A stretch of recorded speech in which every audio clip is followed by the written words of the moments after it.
जब पंडित जी ने मुझसे कहा कि दुल्हन की मांग में सिंदूर भरो, तो मेरे हाथ पैर कांप कर रह गए थे। मैंने सहमी हुई नज़रों से अपने पापा की तरफ देखा, जो गुस्से भरी नज़रों से मुझे ही घूर रहे थे। मेरा दिल जोर जोर से धड़क रहा था। मेरी उम्र इस समय सिर्फ 19 साल की थी, लेकिन मेरी शादी 26 साल की लड़की के साथ की जा रही थी। हमारे खानदान का रिवाज है कि जिस घर में लड़की की शादी होती है, उसी घर में लड़के की भी होती है। कौन कहता है अदले बदले की शादी में नुकसान हमेशा लड़की का ही होता है। जुल्म हम मर्दों के साथ भी होता है, जैसे कि मेरे साथ हो रहा था। मेरी बहन की उम्र 21 साल है। सोनाली के भाई से मेरी बहन की शादी तय हो चुकी थी। उसके भाई की उम्र 24 साल थी। बहन की शादी की खातिर मुझे बलि का बकरा बना दिया गया। मैंने पापा से बहुत इनकार किया कि मैं यह शादी किसी भी कीमत पर नहीं करूँगा, तो एक जोरदार थप्पड़ पापा ने मेरे मुंह पर मारा था। कहने लगे, मैं देखता हूँ कि तुम कैसे शादी नहीं करते हो। मेरी बहन की शादी तो उसके जोड़ के लड़के से हो रही थी, लेकिन मेरे साथ बहुत ज़्यादा जुल्म किया जा रहा था। मैं भला कैसे अपने से बड़ी लड़की के साथ शादी कर सकता था, और फिर मेरी उम्र कोई शादी की नहीं थी। मेरी शादी का भी कोई इरादा नहीं था, लेकिन मेरी बहन का रिश्ता जिस घर से आया था, वह बहुत ही अच्छे लोग थे और उनका खानदानी रिवाज था कि हम अपना बेटा तभी देंगे जब हमारी लड़की भी आपके घर में जाएगी। बहुत ही अमीर लोग थे वो, इसलिए पापा चाहते थे कि यह रिश्ता हाथ से ना निकले। लेकिन लड़के वालों की यह शर्त थी कि बदले में उनकी बेटी की शादी मुझसे हो जाए। अगर उनकी शादी मुझसे ना हुई तो मेरी बहन की शादी भी नहीं हो सकती थी। इसलिए मेरे पापा ने बिना मुझसे पूछे मेरा रिश्ता तय कर दिया। मैं कॉलेज से अभी घर वापस आया था कि मेरी माँ ने एक लड्डू मेरे मुंह में डाल दिया। बहन के रिश्ते की बात घर में चल रही थी, इसलिए मुझे लगा कि बहन का रिश्ता तय हो गया है। मैंने खुशी खुशी लड्डू खाया। मेरी माँ कहने लगी, इस सोमवार को तुम्हारी बहन के साथ साथ तुम्हारी भी शादी है। यह सुनकर तो मेरे गले से उतरने वाला लड्डू मुझे कड़वा लगने लगा, क्योंकि शादी का नाम सुनकर ही मैं चौंक उठा था। अभी भला मेरी उम्र ही क्या थी, मैं तो अभी शादी के बारे में सोचता भी नहीं था। मैंने कहा, माँ, मेरी शादी की ये कोई उम्र नहीं है। बहन की है, उसकी शादी करो। मेरी माँ कहने लगी, तेरी उम्र नहीं है, लेकिन सोनाली की तो है। और फिर तुझे पता है कि हमारी बिरादरी में बट्टे सट्टे की ही शादी होती है। मैंने माँ से बहुत इनकार किया। मैं भला क्यों एक बेजोड़ रिश्ते के बंधन में बंधता। रात को जब मैंने पापा के सामने इनकार किया, तो वह भी मुझे बुरा भला कहने लगे, तू नहीं चाहता कि तेरी बहन की ज़िंदगी संवर जाए? कमबख्त, तुझे पाल पोस कर इसलिए तो बड़ा नहीं किया। मैंने कहा, आपने मुझे पाल पोस कर शायद इसलिए बड़ा किया है ताकि बहन की खातिर मुझे कुर्बान कर दिया जाए। मेरी बात सुनकर पापा ने मेरा कान पकड़कर बुरी तरह से मरोड़ दिया। कहने लगे, तुझे पता है तेरे मुंह में जो 100 गज की लंबी जबान है, यह किसकी वजह से आई है? फिर वह मेरी बहन पर चिल्लाने लगे कि मैं नहीं चाहता था कि तुझे कॉलेज में दाखिला दिलवाऊं, पर तेरी बहन ने ज़बरदस्ती करवाया। देख लिया, अगर मेरे साथ खेतों में हल चलाता तो अकल ठिकाने रहती इसकी। मुझे बचपन से ही पढ़ने का बहुत शौक था, और यह इच्छा मेरी बहन की वजह से पूरी हुई थी। पापा का मन नहीं था, लेकिन मेरी बहन ने कहा कि इसे आप कॉलेज में एडमिशन करवा दें। मैं बड़ी मेहनत से हर साल पूरे स्कूल में अच्छे रिजल्ट लाता था। मेरी इच्छा थी कि मैं कॉलेज के बाद शहर जाकर वकालत करूं और एक कामयाब वकील बनकर अपने गांव की पुराने रीति रिवाजों को ख़त्म कर दूं। लेकिन मेरे खानदान बिरादरी के रीति रिवाज ने तो जैसे मेरे सपने को चकनाचूर कर दिए थे। वह बहन जो अब तक मेरा साथ दे रही थी, आज वह भी मुंह फुलाकर अपना रुख बदल कर बैठ गई थी, क्योंकि मेरे इनकार पर उसका रिश्ता भी टूट जाता, जो कि मेरी बहन का बहुत ही पसंद का रिश्ता था। सबसे बड़ी बात थी कि यह उसका जोड़ का रिश्ता था। हमारे खानदान में जोड़ के रिश्ते बहुत ही कम मिलते थे। हमारे गांव का रिवाज था कि अगर बहन की जिस घर में शादी होती थी, उसी घर से भाई की भी शादी होती थी, या जिस घर में भाई की शादी होती, उसी में बहन की होती। मुझे अपनी बहन की खुदगर्जी पर अफसोस हुआ। मैंने खाना पीना छोड़ दिया कि शायद मेरे पापा और माँ को अपने इकलौते बेटे का ख्याल आ जाए, लेकिन ऐसा कुछ नहीं हुआ। पापा ने कहा, तुम कुछ भी कर लो, तुम्हारी शादी सोनाली से हर हाल में करवाऊंगा, और खबरदार जो पंडित जी के सामने तुमने कोई भी तमाशा लगाया। जिस दिन मेरी शादी थी, उस दिन मैं बहुत रोया था, लेकिन फिर भी मेरी माँ ने मेरे लिए सबसे अच्छे और नए कपड़े निकाल कर रखे थे। मैंने कपड़े पहने तो मेरी कंघी भी मेरी माँ ने ही की थी। मेरे ऊपर परफ्यूम भी लगाया था। बहुत ही सादगी से सोनाली की और मेरी शादी हो रही थी। हमारी शादी के बाद मेरी बहन की शादी होनी थी। मेरी माँ कहने लगी, कैसा गबड़ू जवान लगता है मेरा बेटा। मेरी माँ को तो यही कहना था, मुझे इतनी बड़ी उम्र की लड़की से मेरी शादी जो कर रही थी। खैर, मेरी शादी करा दी गई। गांव के जमींदार की हवेली के बड़े से आंगन में शादी का फंक्शन रखा गया था। वहीं से मेरी बहन को विदा होकर अपने ससुराल चले जाना था। सोनाली को मेरे घर आना था। मैं जब सामने बैठी अपनी दुल्हन को देखा तो मेरा जी चाहा मैं अपना सर दीवार पर मार दूं। अगर पापा को बट्टे सट्टे की शादी का इतना ही शौक था तो खुद उस औरत से शादी कर लेते। मेरी जिंदगी क्यों बर्बाद की। मेरे दिल में तो उस लड़की के लिए नफरत भर गई थी। विदा होकर सोनाली मेरे घर आई तो मेरी माँ ही उसको मेरे कमरे में बैठा कर गई थी। लेकिन उस कमरे में मैं जाने के लिए बिल्कुल भी तैयार नहीं था। ना मेरा दिल उस औरत की तरफ आकर्षित हो रहा था, ना मुझे इस शादी का कोई शौक था। मेरे तो कुछ और ही सपने थे जो टूट चुके थे।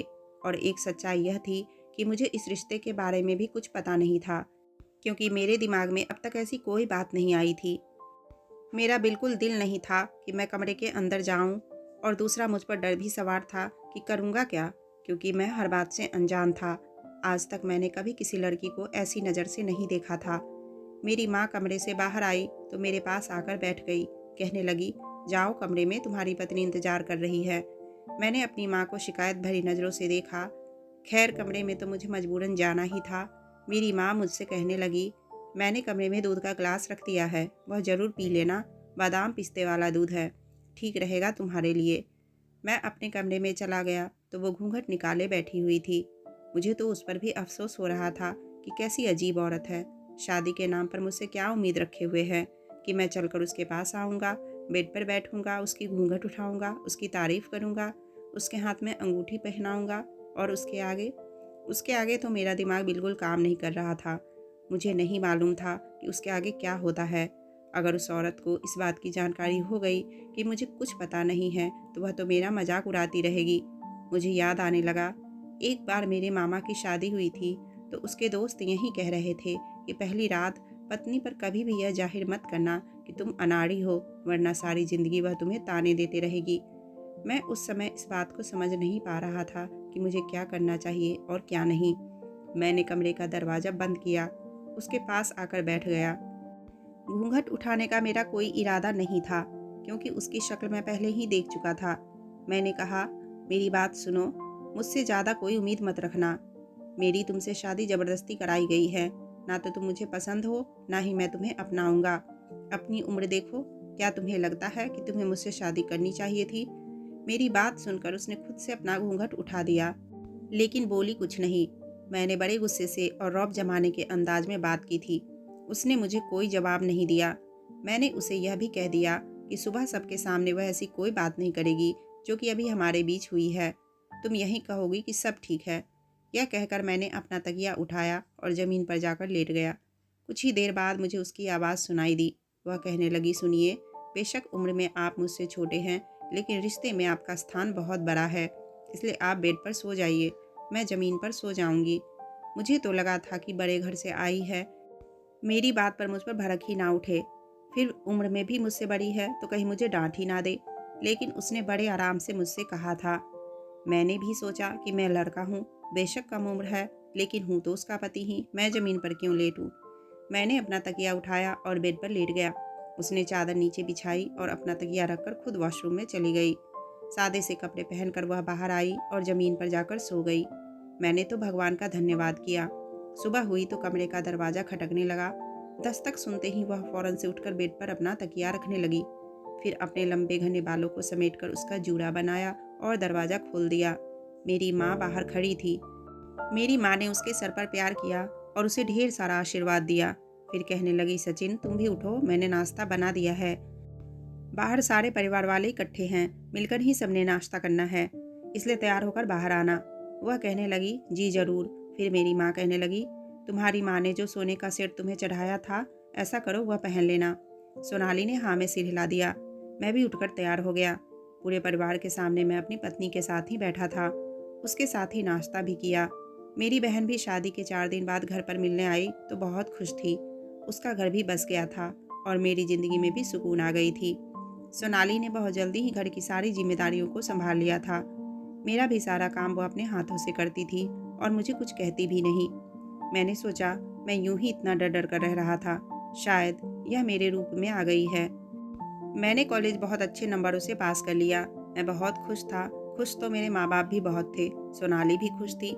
लेकिन जब मैंने पापा से कहा मुझे वकालत पढ़नी है और शहर में जाकर कॉलेज में दाखिला लूँगा और वहीं हॉस्टल में रहा करूँगा, तो पापा ने साफ मना कर दिया। कहने लगे, बस 12वीं क्लास पढ़ ली बहुत है, कल से खेतों में आकर मेरा हाथ बटाओ। अब तुम परिवार वाले हो गए हो, आज पत्नी है, कल बच्चे भी होंगे। वहाँ पढ़ाई करेगा तो क्या तेरी बीवी बच्चों को मैं पालूंगा? मैं उस समय तो खामोशी से कमरे में चला गया। मैं जानता था कि सोनाली बड़े घर से आई है, इसलिए माँ उसके सामने कुछ दबती थी। फिर मेरी बहन भी उसके घर में बहुत खुश थी, इसलिए मेरी माँ की कोशिश होती थी कि सोनाली की कोई बात ना टाली जाए, ताकि मेरी बहन अपने घर में खुश रहे। इसलिए जब सोनाली रात को मेरे कमरे में आई और ज़मीन पर अपना बिस्तर बिछाने लगी, तो मैंने कहा, देखो मेरी बात सुनो, पापा तुम्हारी बात नहीं टालेंगे और ना ही मेरी माँ तुम्हारी बात से इनकार करेगी। तुम उन्हें कहो कि मुझे कॉलेज में पढ़ने की अनुमति दे दे। वह कहने लगी, ठीक है, आप निश्चिंत रहें, मैं पापा जी और माँ जी को मना लूँगी। यह सुनकर मैं बड़ा खुश हुआ और फिर यही हुआ। मैं नहीं जानता कब और कैसे, लेकिन सोनाली ने मम्मी पापा को इस बात पर राज़ी कर लिया कि मैं शहर जाकर अपनी पढ़ाई पूरी करूँ। मैं शहर आ गया और कॉलेज में एडमिशन ले लिया और हॉस्टल में रहने लगा। अब तो मैं महीने में 1 दिन के लिए गाँव जाता और फिर दोबारा शहर आ जाता। समय यूं ही गुजरने लगा। मैंने वकालत की डिग्री भी हासिल कर ली। हालांकि मैं नया नया वकालत के काम में आया था, लेकिन मैं अपने केस पर इतनी मेहनत करता कि जीत को अपना मुकद्दर बना लेता था। इसलिए बहुत जल्दी ही मैंने शोहरत हासिल कर ली थी। जैसे जैसे मैं मशहूर होने लगा, सब लोग मेरे गुण गाने लगे थे। मैंने अपनी फीस भी बढ़ा ली थी। अब मैं लाखों में खेलता था और मैं लोगों का कोई केस लेता तो उसे डंके की चोट पर जीत कर दिखाता था। मैंने शहर में एक बड़ा सा घर ले लिया, क्योंकि मेरा काम शहर में ही था। मेरी शादी को 7 साल गुजर चुके थे, लेकिन इन 7 सालों में मैंने अपनी पत्नी को आज तक छुआ भी नहीं था और मैं जब भी सोनाली के साथ कमरे में होता, उससे अलग ही सोता था। हालांकि मुझे उसकी आंखों में कुछ ऐसा दिखाई देता था जो मैं देखकर भी अनदेखा कर देता। उसके भी कुछ जज्बात, कुछ अरमान थे, लेकिन उसकी आधी जवानी शादी के इंतज़ार में गुजर गई थी और आधी जवानी अब मेरे इंतज़ार में गुजर रही थी, यूं ही बेरंग सी। इस बार जब मैं गांव आया तो मेरी माँ कहने लगी, बहुत कर ली तूने पढ़ाई, अब तो तू वकील भी बन गया है और अब मुझे अब पोते की शक्ल भी दिखा दे। मैंने कोई जवाब नहीं दिया, क्योंकि अभी मेरे दिल में अपनी पत्नी के लिए ऐसी कोई जज्बात नहीं थे। मैंने कहा, यह सब तो भगवान के हाथ में है। मेरी माँ कहने लगी, मुझे नहीं लगता कि इस औरत से तुम्हें औलाद होगी। तुम्हारी बहन की शादी भी तो तुम्हारे साथ ही हुई थी, 2 बच्चे हैं उसके, और यह कलमुही बांझ लगती है मुझे। तू ऐसा कर, शहर जाकर कोई दूसरी शादी कर ले, लेकिन इसे भी अपने साथ ले जा। इसे तू अपने घर में बंद रखना, ताकि यह तेरी शादी का ढिंढोरा यहाँ वहाँ ना पीटे और तेरी बहन का घर भी बसा रहे। दूसरी शादी कर और अपना वारिस पैदा कर। यह सुनकर मुझे अपनी माँ की बात ठीक लगी। मैं भला क्यों उस औरत के साथ अपनी उम्र गुजारूं, लेकिन उसे अपने साथ रखना मेरी मजबूरी थी, क्योंकि मेरी बहन उसके भाई के साथ ऐश भरी ज़िंदगी गुजार रही थी। इसलिए मैं उसे अपने साथ शहर ले गया। सोनाली जब मेरे साथ शहर आई तो बहुत खुश थी। कहने लगी, सुनिए, मैंने समंदर के बारे में बहुत सुना है, क्या आप मुझे समंदर दिखाएंगे? मैंने कहा, मैं यहाँ पर तुम्हें सैर सपाटे कराने के लिए नहीं लाया, बल्कि अपनी कामकाज के लिए लाया हूँ। मेरी बात सुनकर उसका मुस्कुराता हुआ चेहरा बुझ गया था, लेकिन मुझे कहाँ परवाह थी उसकी। उसने मेरे घर को शीश महल बनाकर रख दिया था। हर चीज़ को बड़े करीने से रखती थी। घर हर वक्त साफ सुथरा रहता था। खाना बहुत ही मज़े का बनाती थी। अभी 4-5 महीने ही गुजरे थे कि कोर्ट का एक वकील भी मेरी शोहरत से इम्प्रेस हो गया था और अपनी बेटी के लिए मेरा रिश्ता उसने खुद मांगा था। उसकी बेटी भी अपने बाप के साथ मेरे ऑफिस में आई थी। वह मुझसे कहने लगा, अब हम इस दौर में नहीं हैं कि तुम अपने माँ बाप को मेरे घर भेजो और मेरी बेटी का रिश्ता मांगो। मुझे तुम बहुत पसंद हो और यह मेरी बेटी है। चाहे तो इसके साथ 2-4 मुलाकातें भी कर लो, आपस में देख लो कि तुम लोगों में अंडरस्टैंडिंग होती है या नहीं। अगर हो जाए तो मेरी तरफ से रिश्ता पक्का है। उसकी लड़की बेहद खूबसूरत थी, मुझे भी अच्छी लग रही थी, इसलिए मैंने 2-4 बार उसके साथ रेस्टोरेंट में मुलाकात भी कर ली। मैंने उसके बाप से कहा कि मुझे इस शादी से कोई एतराज़ नहीं है, लेकिन मैं आप लोगों से झूठ नहीं बोलूँगा। मैं पहले से शादीशुदा हूँ, लेकिन मेरी पत्नी मुझसे बड़ी है और यह शादी हमारे ख़ानदानी रीति रिवाज की वजह से बट्टे सट्टे की बुनियाद पर की गई थी। मैंने आज तक अपनी पत्नी को हाथ भी नहीं लगाया है, लेकिन मेरी बहन की बदले में उसके भाई के साथ शादी की गई है, इसलिए मैं उसे छोड़ नहीं सकता। अगर आपको मैं पत्नी के साथ स्वीकार हूँ तो फिर मुझे भी इस रिश्ते पर कोई ऐतराज़ नहीं। वह वकील कहने लगा कि मैं अपनी बेटी से पूछ कर बताऊंगा। अगर वह मान गई तो मैं अपनी बेटी के नाम पर एक घर भी दे दूंगा। मुझे कोई भी ऐतराज़ नहीं था, क्योंकि मैं भी महीने के लाखों कमाने लगा था और कुछ ही दिनों बाद मेरी शादी उस वकील की बेटी, जिसका नाम साक्षी था, उससे हो गई। जब मैं साक्षी को अपने घर लाया तो सोनाली उसे देखकर हैरान रह गई। मैंने पहली बार उसकी आंखों से आंसू बहते हुए देखे थे, लेकिन वह अभी भी चुप थी। मुझे साक्षी को एक साथ देखकर और उसको दुल्हन के कपड़ों में देखकर वह समझ गई थी कि वह उसकी क्या लगती है। वह दरवाजे से फौरन पीछे हट गई और अपने कमरे में जाकर दरवाजा बंद कर दिया। मैं साक्षी को दूसरे कमरे में ले आया। मेरी शादीशुदा जिंदगी उसके साथ बहुत अच्छे से गुजर रही थी। हम रात को देर तक पार्टी में जाते, घूमते फिरते। मैं हनीमून के लिए साक्षी को शिमला भी लेकर गया। सोनाली मेरे घर में ऐसी थी जैसे कोई फालतू सामान हो, जैसे कोई नौकरानी हो। साक्षी तो अक्सर ही उस पर रौब भी जमाने लगी थी।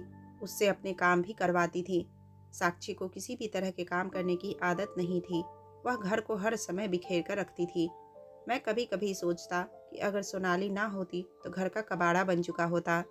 मैं सुबह कोर्ट जाने के लिए उठता तो साक्षी सो रही होती।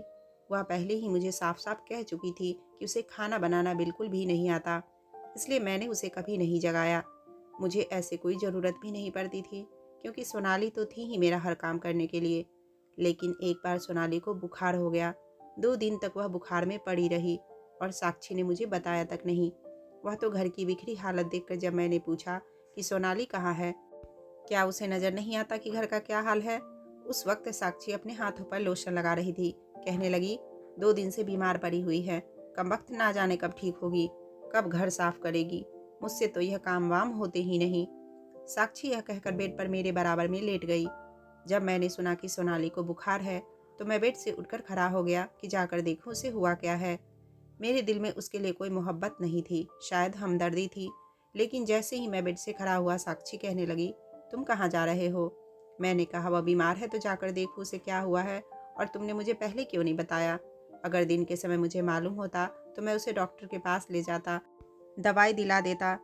मेरा यह कहना था कि साक्षी मुझ पर भड़क उठी। कहने लगी, कोई ज़रूरत नहीं है तुम्हें उसका ख्याल रखने की, समझे? आराम से लेटे रहो, वह मरती है तो मर जाए। मैं यह बर्दाश्त नहीं कर सकती कि तुम एक पल के लिए भी उस औरत के पास जाओ। मैंने हैरत से उसको देखा। मैंने कहा, अरे मैं उसे इस काबिल नहीं समझता कि उसे तुम्हारे जैसा स्थान दे सकूं। लेकिन खैर, वह इंसान तो है ना, अगर बीमार हुई है तो उसे दवा तो लाकर देनी होगी। अगर हम घर में किसी नौकरानी को भी रखते हैं तो बीमारी में उसे भी पूछना पड़ता। यह कहकर मैं कमरे से निकल गया। जब मैं सोनाली के कमरे में गया तो वह पूरी तरह से कांप रही थी। यह देखकर मैं घबरा गया। जब मैं उसके पास गया, उसके माथे को छू कर देखा तो वह बुखार में तप रही थी। मैंने जल्दी से बुखार की दवा ली। फिर मैं किचन में गया, फ्रिज से दूध निकाला और गर्म दूध करके मैं सोनाली के कमरे में चला आया। मैंने उसे सहारा देकर बिठाया, उसे दूध पिला दिया। उसके बाद मैंने उसे दवा खिलाई। मेरी इतनी सी हमदर्दी पर ही उसके उतरे चेहरे पर मुस्कुराहट सज गई थी, आंखों में चमक आ गई थी। कहने लगी, आपने क्यों परेशानी उठाई, मैं खुद ही ठीक हो जाती। मैंने कहा, तुम्हें बताना चाहिए था कि तुम्हें बुखार है, मैं तुम्हें डॉक्टर के पास ले जाता। उसने मेरा हाथ पकड़ लिया। अचानक एक जोरदार झटका मेरे दिल को लगा। उसका हाथ आग की तरह तप रहा था। ना जाने कब और क्यों वह मेरे साथ लगकर रोने लगी और मैं यूं था कि जैसे सांस लेना भूल गया था। आज तक मैंने उसे कभी उंगली भी नहीं लगाई थी और आज वह मेरे सीने से लगी हुई थी। वह रोते हुए कहने लगी, मैं थक चुकी हूँ सचिन, मैं बहुत ज़्यादा थक चुकी हूँ, मेरे दिल में बहुत। अभी उसने इतना ही कहा था कि कमरे का दरवाज़ा खुला। साक्षी दरवाजे के पास खड़ी थी और यह देखकर वह तो आग बबूला हो गई। हालांकि जैसे ही दरवाज़ा खुला था मैं चौंक गया था और वह भी फ़ौरन से मुझसे पीछे हट गई थी और अपने आंसू साफ करने लगी थी। साक्षी मेरे पास आई और कहने लगी, तो यहाँ हमदर्दी जता रहे थे? यहाँ से चलो मेरे साथ, खबरदार जो मैंने तुम्हें दोबारा इस औरत के पास भी देखा तो। साक्षी मुझसे बहुत लड़ने झगड़ने लगी। मैंने उसे कहा कि ऐसा कुछ नहीं है जैसा तुम समझ रही हो, लेकिन वह तो कुछ भी सुनने को तैयार ही नहीं थी। मुझसे कहने लगी, तलाक दो इस औरत को या इसे गांव छोड़ाओ, मैं इसे अब एक पल के लिए भी घर में बर्दाश्त नहीं करूंगी। मैंने उससे कहा कि मैं पहले भी तुम्हें बता चुका हूँ, यह औरत मेरी मजबूरी है, मेरी बहन का घर बसा हुआ है इसी औरत की वजह से। अगर मैंने इसे गांव में भेजा, किसी को भनक भी पड़ गई कि मैंने दूसरी शादी कर रखी है, तो मेरी बहन का पति भी उसे छोड़ देगा या उसके लिए सौतन ले आएगा। बड़ी मुश्किल से मैंने साक्षी को चुप करवाया। हमारी शादी के 1 साल गुजर गए थे, लेकिन साक्षी अभी तक उम्मीद से नहीं हुई थी। मैंने जब उससे कहा कि वह डॉक्टर को दिखाए, हमारी शादी को 1 साल हो चुका है। कहने लगी, क्यों? मैंने कहा, मुझे वारिस चाहिए। वह कहने लगी, देखो, मैं अभी बच्चों के झंझट में नहीं पड़ना चाहती। अभी 5-6 साल तो मैं लाइफ को एंजॉय करूंगी। अभी मैं बच्चे पैदा नहीं करूंगी। साक्षी नाक भौं चढ़ाते हुए मुझसे कहने लगी। मैंने कहा कि मेरी माँ को पोता या पोती चाहिए और तुम कह रही हो कि तुम बच्चे पैदा नहीं करोगी। वह कहने लगी, तुम्हारी माँ के कहने पर मैं अपना फिगर खराब नहीं कर सकती। दोबारा तुम मुझसे बच्चों के बारे में बातचीत मत करना। मैं अपनी मर्जी और अपने तरीके से ज़िंदगी गुजारने की आदी हूँ। अब साक्षी अकेले ही पार्टियों में जाती थी। तब मुझे मालूम हुआ कि उसके दोस्तों में काफ़ी लड़के भी थे। मैंने इस बात पर ऐतराज़ किया तो वह कहने लगी, खुद तुमने एक और पत्नी पाल रखी है और मुझे तुम किसी भी लड़के से बात करते हुए भी नहीं देख सकते। देखो, इस तरह की पाबंदियाँ मुझे बिल्कुल भी पसंद नहीं है। हमारे सर्कल में यह सब चलता है। मैं चुप हो गया। एक बार साक्षी मुझसे कहने लगी कि वह वर्ल्ड टूर पर अपने दोस्तों के साथ जाना चाहती है। मैंने कहा, क्या तुम्हारा दिमाग खराब है? तुम्हारे दोस्तों में तो लड़के हैं, तुम अकेली उनके साथ वर्ल्ड टूर पर जाओगी? वह बोली, हाँ तो क्या हुआ, सब जाते हैं और मैं इनकार नहीं सुनूंगी, और अगर तुमने इनकार कर भी दिया तब भी मैं ज़रूर जाऊंगी। मैंने जब उसके बाप से यह बात की तो वह भी यही कहने लगे कि तुम मेरी बेटी पर पाबंदियां नहीं लगाओ, वह जाना चाहती है तो जाने दो। साक्षी की बदतमीजियां दिन ब दिन बढ़ने लगी थी। मैंने उसे बहुत रोका, लेकिन वह रोज़ मुझसे हर बात पर झगड़ने लगी थी। तंग आकर मैंने भी उसे कह दिया कि वह चली जाए। उसे मेरी नाराज़गी की कोई परवाह नहीं थी, बल्कि उसे मेरी भी कोई परवाह नहीं थी। वह चली गई, लेकिन उन्हीं दिनों सोनाली बहुत बीमार रहने लगी थी। पहले से काफ़ी कमज़ोर भी हो गई थी। रंगत भी बिल्कुल पीली पड़ चुकी थी। आंखों के नीचे गड्ढे भी पड़ गए थे। हर वक्त उसे बुखार रहने लगा था। मैं जब उससे कहता कि चलो तुम्हें डॉक्टर को दिखा दूँ, तो वह मना कर देती। बुखार होने के बावजूद वह मेरे सारे काम करती थी। एक बार मैं अपना एक केस रात के समय स्टडी कर रहा था, जब मुझे सिसकियों की आवाज़ आने लगी। मैं अपने स्टडी रूम से बाहर आया। सोनाली के कमरे से मुझे सिसकियों की आवाज़ आ रही थी। जब मैंने कमरे का दरवाज़ा खोला तो वह अपने बेड पर बैठी रो रही थी। उसने अपना सर घुटनों में दे रखा था। लगातार रोए जा रही थी और खुद से ही कुछ बातें कर रही थी। मैंने ध्यान से सुना। कह रही थी, मेरा क्या दोष था? मेरी शादी भी ज़बरदस्ती सचिन के साथ कर दी गई। मुझे भी तो इन पुराने रीति रिवाज के भेंट चढ़ा दिया गया। मेरी शादी की उम्र इसलिए हो गई थी क्योंकि जहाँ मेरे भाई का रिश्ता तय होता था वहाँ मेरे लिए कोई लड़का नहीं होता था, और जहाँ मेरा रिश्ता तय होता था वहाँ मेरे भाई के लिए लड़की नहीं होती थी। और इसलिए मेरी उम्र निकलती चली गई, और भाई को जो लड़की पसंद आई उसका भाई 19 साल का था। और यह सुनकर मेरा दिल भी टूट गया था। मैं भी चाहती थी कि मेरा हम सफ़र मुझसे बड़ा होता, जिसके साथ मैं ज़िंदगी का अच्छा सफ़र गुजारती। लेकिन यह मेरे जज्बातों को क्या समझ सकता था जो मुझसे छोटा था। भाई का घर बसाने की खातिर मैंने भी कुर्बानी दे दी ताकि मेरे भाई का घर बस जाए। मेरी तो शादी की उम्र निकलते ही जा रही थी। मैं नहीं चाहती थी मेरे चक्कर में मेरा भाई भी सारी उम्र कुंवारा बैठा रह जाए। मेरी सास दिन भर मुझसे घर के सारे काम करवाती थी, लेकिन शाम को मर्दों के सामने यूं जाहिर करती जैसे कि मेरा बड़ा ख्याल रखती है। मेरे पास कोई भी ऐसा नहीं था जो मेरा दुख सुख का साथी होता, दोस्त होता, जिससे मैं दिल की बात करती, जो मेरा हम सफ़र होता। मेरा पति तो मेरे पास बैठना भी पसंद नहीं करता। जब उसकी शादी की उम्र हुई तो उसे उसकी उम्र की लड़की भी मिल गई, जिसके साथ वह अपनी ज़िंदगी गुजार रहा है। हे भगवान, तूने मुझे पैदा ही क्यों किया था? क्या तूने मेरा कोई साथी ही नहीं बनाया था? और फिर बनाया था तो इतने कम उम्र की, जिससे मैं दिल की बात ही ना कर सकती। मुझे सचिन से कोई शिकायत नहीं है, लेकिन इन रस्म रिवाजों से ज़रूर है जिसने मेरी ज़िंदगी बर्बाद करके रख दी। मेरा क्या कसूर है? उम्र के जिस हिस्से में पहुंच चुकी हूँ, मुझे एक साथी की ज़रूरत है जिसके कंधे पर सर रखकर मैं अपना हर गम भुला सकूं। उसकी बातें सुनकर मेरा दिल धड़कना भूल गया था। मैंने कभी सोचा ही नहीं था कि अगर जुल्म मेरे साथ हुआ था तो जुल्म उसके साथ भी हुआ था। आखिर उसके दिल में भी यह इच्छा होगी कि उसका पति उसका हमउम्र होता, जो उससे मोहब्बत करता, उसे औलाद देता, उसे हमदर्दी वाला व्यवहार रखता। मैंने तो उसे कुछ भी नहीं दिया था, मगर बदले में उसने मेरे घर को संभाला जरूर था। मैं उसके पास आ गया। मुझे देखकर वह घबरा गई। कहने लगी, आप और यहाँ। उसने जल्दी से अपने आंसू साफ किए और सिमट कर बैठ गई। मुझसे पूछने लगी, कुछ चाहिए था आपको? मैंने उसका हाथ थामा और उसके पास बैठ गया। मैंने कहा, तुम्हें तो बहुत तेज बुखार है। मैंने उसको अपने साथ लगा लिया। मैंने कहा कि मैंने तुम्हारे साथ बहुत बड़ी ज्यादती कर दी। यह सुनकर वह रोने लगी। कहने लगी, मुझे अपनी ज़िंदगी से बस कुछ दिन दे दो, मेरे पास ज़्यादा समय नहीं है। यह सुनकर मुझे हैरत हुई थी, लेकिन मैंने उस वक्त इनकार नहीं किया। वह मुझसे उम्र में बड़ी थी, लेकिन मुझसे यूं बात करती थी जैसे मैं उससे उम्र में बड़ा हूँ। मैंने आज तक उसके ज़बान से अपने लिए तुम का शब्द नहीं सुना था। और उससे उलट एक साक्षी थी जो मुझसे उम्र में छोटी थी, लेकिन मुझसे हर वक्त लड़ती झगड़ती रहती थी और तुम करके बात करती थी। उसकी नज़र में मेरे लिए कोई भी सम्मान नहीं था। जब तक साक्षी घर पर नहीं थी, मैं सोनाली के साथ बहुत अच्छा समय गुजारना चाहता था। पता नहीं क्यों अब मेरा दिल उसकी तरफ खींचने लगा था। मेरा जी चाहता मैं हर वक्त उसके पास बैठा रहूं और उससे बातें करता रहूं, लेकिन उसका मौका भी मुझे बहुत कम मिला था। 15 दिन के बाद ही सोनाली की तबीयत बिगड़ने लगी थी।